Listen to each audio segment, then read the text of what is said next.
کہ میرا جو بڑے صاحبزادے ہیں مرزا شاہ نواز بیگ، وہ لندن میں رہتے ہیں.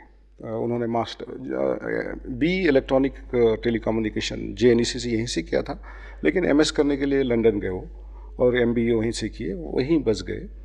تو مجھے ان سے ملنے جانے کا اتفاق ہوتا تھا. تو وہاں مجھے پتہ چلا کہ وہاں بھی اردو کے فروغ کے لیے تنظیمیں قائم ہیں. مجھے بڑا شوق لگا، اور جب انہیں پتہ چلا کہ میں شاعر بھی ہوں تو انہوں نے مجھے مدعو کیا اور مشاعرہ ہوا، اور کافی لوگ آئے، اور مجھے بڑا اچھا لگا کہ بھئی لندن جیسے مقام پر.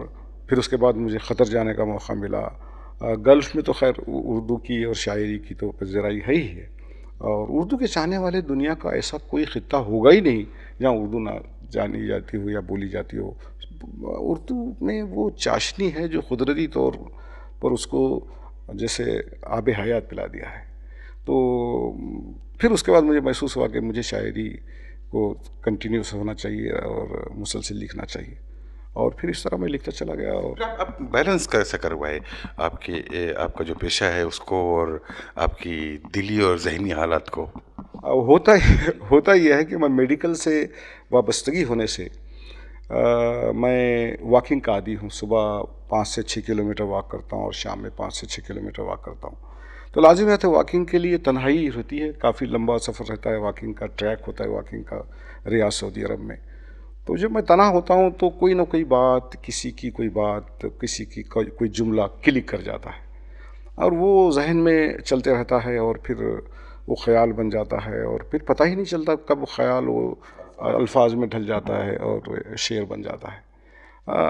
اگر آپ میری شاعری پہلے اگر آپ مجھے اجازت دیں. جی آپ ضرور کچھ سنائیے.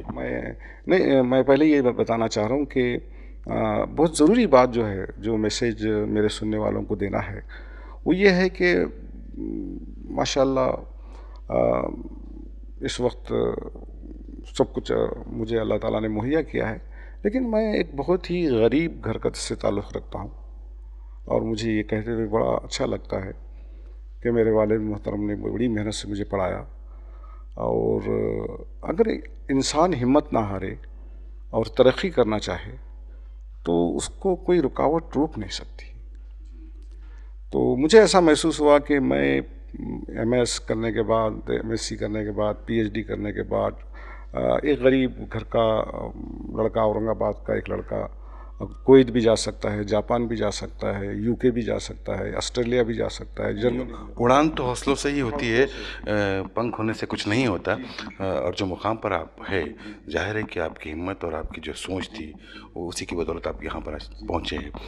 سر سوال یہ ہے کہ آپ چونکہ سائنس سے تعلق رکھتے ہیں، میڈیکل سے تعلق رکھتے ہیں، تو انسان کی باڈی کو تو جانتے ہی ہیں آپ، انسان کے ذہن اور دل کو بھی سمجھتے ہیں. تو اس کا فائدہ آپ کو ہوا ہے کچھ؟ ہاں ڈیفینیٹلی. الیکٹران مائکروسکوپ کے بارے میں تو خیر یہ کہنے کا موقع نہیں ہے. الیکٹران مائکروسکوپ میں جو ہے سیل کو دیکھا جاتا ہے، اور وہاں پر اس کی نارمل اور میلیگننسی دیکھی جاتی ہے. تو میرا بنیادی میڈیکل پیشے سے جو تعلق ہے، اس میں کام یہی ہے کہ کسی پیشنٹ کو میلیگننسی ہے یا نہیں، کینسر ہے یا نہیں ہے تو کون سے اسٹیج پر ہے، بس ہی مجھے یہ بتانا ہے الیکٹران مائکروسکوپ سے. تو ایک بہت پھیلا ہوا حصہ ہے، وہ بہت بڑی فیلڈ ہے. تو اس سے بھی میرے کو یہ ضرور فائدہ ہوا ہے کہ مجھے جیسے محسوس ہوا کہ بھئی باڈی کے ایک آرگن میں بے شمار ٹیشو ہوتے ہیں، بے شمار ٹیشو میں کروڑوں سیل ہوتے ہیں، ایک سیل ایک دنیا ہے اپنے اندر. تو مجھے لگا کہ اردو کی شاعری بھی ایک بہت بڑا سمندر ہے، اور اگر میں اس میں جتنا گہرا غوطہ لگاتا جاؤں گا مجھے موتی ملتے جائیں گے. اور میں اس کاوش میں رہا، اور میری کاوش کو اللہ تعالیٰ نے کامیاب کیا. سوال اس طرح ہے کہ آج کی تیز رفتار زندگی میں جہاں ہر کوئی صبح سے شام تک اپنے اپنے مقصد کے لیے دوڑتا ہے، اسے وقت نہیں ہوتا، جو وقت ہوتا ہے وہ ٹی وی اور بہت سارے اس کے پاس چیزیں موجود ہے دل بہلانے کے لیے. پھر شاعری عام لوگوں تک پہنچتی ہے یا نہیں پہنچتی ہے؟ جی بہترین سوال. میری شاعری کا جو اسٹارٹ تھا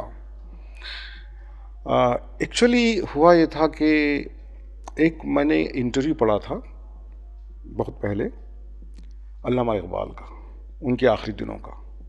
تو ان سے پوچھا گیا تھا کہ علامہ اقبال صاحب آپ کی شاعری کو دیکھیں کیا لکھا آپ نے، لیکن اگر آپ کی ابتدائی 10 غزلوں کو دیکھا جائے گا تو اتنی رومانی غزلیں ہیں کہ سمجھ میں نہیں آتا کہ علامہ اقبال جیسے شاعر ایسی رومانی غزلیں بھی لکھتے ہیں۔ تو آپ نے جواب دیا تھا کہ مجھے اسٹیج چاہیے تھا اپنی بات کہنے کے لیے، تو جب تک مجھے لوگ معلوم سنیں گے نہیں، پسند نہیں کریں گے، میں اپنی بات کہہ نہیں سکوں گا۔ ایکچولی میں اپنا پیغام دینا چاہتا تھا، اور اس کے لیے بہترین مناسب ذریعہ جو ہے مجھے میڈیا جو سمجھ میں آیا وہ مجھے شاعری سمجھ میں آئی۔ اگر آپ مجھے اجازت دیں تو میں اپنے ابتدائی 2-3 خطوط سنانا چاہوں گا تاکہ آپ کو پتہ چلے کہ میری شاعری کا مقصد کیا ہے۔ ارشاد۔ تو جیسے اگر آپ اجازت دیں تو میں یعنی بنیادی طور پر جو شاعری میں نے شروع کی تھی وہ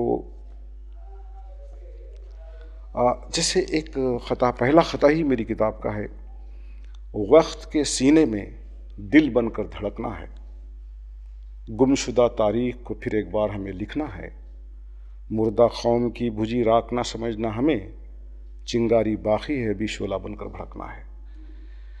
اور اس کے بعد مجھے محسوس ہوا کہ جو ہماری قوم کا حال ہے اور اس وقت کی جو حالت ہے اس پر مجھے ضرور کچھ قلم اٹھانا چاہیے، لکھنا چاہیے۔ تو خاص طور پہ یہ خطہ میں پڑھنا چاہوں گا۔ تاریخ گواہ ہے میں بہت خوش شکل تھا، میں یعنی ہماری قوم، تاریخ گواہ ہے میں بہت خوش شکل تھا، تیری سازش نے چہرہ بدل دیا ہے میرا، میرے طرز تکلم میں بڑی شائستگی تھی، تیرے سلوک نے لہجہ بدل دیا ہے میرا۔ تو اس قسم سے سٹارٹ لیا میں نے اپنی شاعری کا، اور جب لوگوں نے مجھے سننا شروع کیا اور پسند کرنا لگا تو پھر میں غزل کی طرف بھی آیا، پھر غزلیں بھی لکھیں، پھر نظمیں بھی لکھیں، اور پھر تو ایک لمبا سفر ہے۔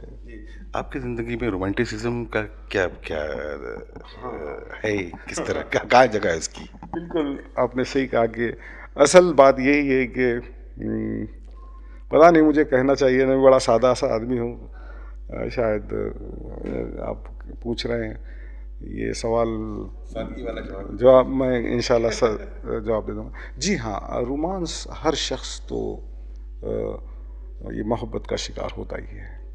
یہ اور بات ہے کہ یعنی محبت ایک ایسا چوراستہ ہے کہ کبھی کبھی آپ اس چوراستہ سے گزر جانے کے بعد پتہ چلتا ہے کہ آپ چوراستہ کراس کر چکے ہیں، اور بہت افسوس ہوتا ہے۔ افسوس ہوتا ہے، اور کبھی چوراستے کے قریب اور چوراستے بھی پتہ چلتا ہے۔ میری خوش قسمتی یہ رہی کہ مجھے محبت جو ہے بہت میرا دامن خوشیوں سے بھرا، مجھے محبت نے بڑی یعنی مجھے محبت سے بہت کچھ ملا، اور وہ جسے چاہا اسے حاصل کر لیا۔ جی ہاں، تو وہ بھی بہت کچھ اس میں بڑا ہاتھ ہے کہ ماشاء اللہ سے جو ہے جسے چاہا وہ میرا ہم سفر بنا، اور پھر وہ اس سفر میں بھی، شاعری کے سفر میں بھی میری وائف جو ہے عشرت آرا بیگم جو ہے، انہوں نے بڑا ساتھ دیا۔ ایکچولی ہوتا یہ ہے کہ بیوی کا ساتھ دینا شاعری کے لیے بہت ضروری ہے، سب سے پہلے وہی ضروری ہے۔ تو یہ تو میں ضرور کہنا چاہوں گا کہ بڑا انہوں نے ساتھ دیا۔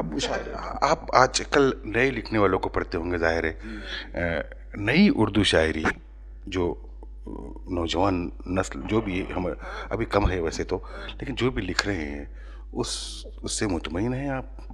ماشاء اللہ میں سمجھتا ہوں کہ جو نیا ٹیلنٹ ہے وہ بے انتہائی پراثر ہے، اور مجھے بڑی توقع ہے کہ آنے والے زمانے میں خود اگر آپ غور کریں گے تو اورنگ آباد کی سرزمین خود اتنی زرخیز رہی ہے کہ آپ کہاں سے شروع کریں۔ آپ دیکھیے اورنگ آباد نے کیسے کیسے شعراء کو دیا ہے۔ تو میں سمجھتا ہوں کہ ہمارے شاعروں میں، ہمارے نئے نوجوانوں میں بہت ٹیلنٹ ہے اور بھرپور ٹیلنٹ ہے، اور مجھے پوری امید ہے کہ وہ اردو کی خدمت کرتے رہیں گے۔ شاعری یا کوئی بھی ادب اس زمانے کا ریفلیکشن ہوتا ہے، آئینہ ہوتا ہے۔ جو اردو شاعری کرتے ہیں ظاہر مائنورٹیز تعلق رکھتے ہیں وہ لوگ زیادہ تر، کچھ لوگ ہیں جو غیر بھی ہیں. تو جس طرح کے حالات ساری دنیا میں مائنورٹی کے ساتھ ہو رہے ہیں، ایک حساس دل رکھتے ہیں آپ، ایک حساس ذہن ہے آپ کا، اور اس کے باوجود آپ پریکٹیکل فیلڈ میں ہیں. تو ایسا بندہ جو سب کچھ سوچتا ہے، اس کو کس طرح کی امیدیں ہیں آگے کے وقت کے ساتھ؟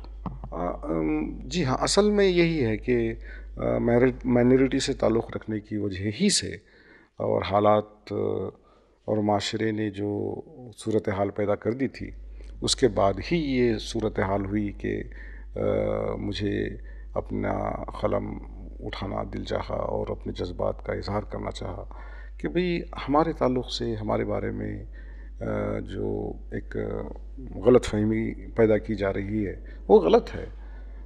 بنیادی طور پہ بڑے امن پسند لوگ ہیں ہم، اور بنیادی طور پر ہمارے میں بہت ٹیلنٹ ہے، اور ہم بہت قوم پرست لوگ ہیں، اور ہم اپنے ملک کو بہت چاہتے ہیں، اور ہم نے اپنی ملک کی آزادی کے لیے ہمارے لوگوں نے بھی بڑی قربانیاں دی ہیں، اور آج بھی ہم ملک کے لیے ٹھہرے ہوئے ہیں. تو مجھے اس میں کوئی ایسی بات نہیں لگتی ہے کہ میں بہت مینس آنے والے وقت سے میں بہت چونکہ آپ نے اس سے پہلا سوال کیا تھا کہ اردو کی جو صورتحال ہے گلف میں خاص طور پہ، اس کا میں ایک ذکر خاص کرنا چاہوں گا. ریاض سعودی عرب میں اردو کے مختلف تنظیمیں کام کر رہی ہیں، اور ریاض میں پرٹیکولرلی ہم ہندوستانی ایک تنظیم ہے جس کے صدر جناب قیصر صاحب ہیں، اور وہ اس کارواں کو لے کر ایسے چل رہے ہیں اور نئے نئے شعراء کو ہمت افزائی کر رہے ہیں. تو میں ان کا ذکر کرنا بضرور چاہوں گا. ایسے کئی تنظیمیں جو کام کر رہے ہیں اردو کے لیے. تو یقین مانیے کہ اردو کا مستقبل بہت روشن لگتا ہے مجھے، اور خاص طور پہ گلف جگہ پہ جہاں پر عربی بولی جاتی ہے، عربی سمجھی جاتی ہے، عربی لکھی جاتی ہے، لیکن اردو کے مشاعرے باضابطہ طور پہ ماہانہ بھی ہوتے ہیں، اور آل انڈیا مشاعرے وہاں پر بھی بہت سارے مشاعرے عالمی مشاعرے ہوتے ہیں. تو پوری امید ہے. صحرا میں سمت کا اندازہ رکھنا پڑا مجھے، صحرا میں سمت کا اندازہ رکھنا پڑا مجھے، کھلا سوچ کا دروازہ رکھنا پڑا مجھے، محض وحشت تنہائی کم کرنے کے لیے دشمن کو بھی زندہ رکھنا پڑا مجھے. اگر آپ اجازت دیں تو ایک ادا کوئی خطاب، ہاں ایک رومانٹک خطاب بھی سنانا چاہوں گا. یادوں کے جگنوں پلکوں سے پکڑنے لگا ہوں، الفاظ کی زنجیروں میں احساس جکڑنے لگا ہوں، دل دھڑکنا بھول گیا تھا جنہیں دیکھ کر سنا ہے ان کے دل میں دھڑکنے لگا ہوں. اس کے ساتھ ہی میں MCN کا، نیوز کا، آپ کے چینل کا، آپ تمام صاحبان کا بہت مشکور ہوں کہ آپ نے میرا انٹرویو لیا اور مجھے اچھا لگا. اردو زبان محبتوں والی زبان ہے. دل سے دل کی بات کہنے میں جو الفاظ اردو کی زبان میں ہیں شاید ہی کسی زبان میں ہوں گے. سلیم صاحب کے مطابق اردو کی خدمات کرنے والے لوگ ساری دنیا میں موجود ہیں، اردو سے وابستہ لوگ ساری دنیا میں موجود ہیں، اور اردو شاعری کو چاہنے والے لوگ بھی بڑی تعداد میں دنیا میں موجود ہے. پر امید ہے وہ کہ اردو کا مستقبل روشن ہوگا. ہم انہی کے چند خاکوں کے ساتھ آپ سے ودا لیتے ہیں. اگلے ہفتے ایسے ہی کسی مہمان کے ساتھ ہم آپ کی ملاقات کروائیں گے. تب تک کے لیے میں اپنی ٹیم کے ساتھ اجازت چاہتا ہوں. خدا حافظ.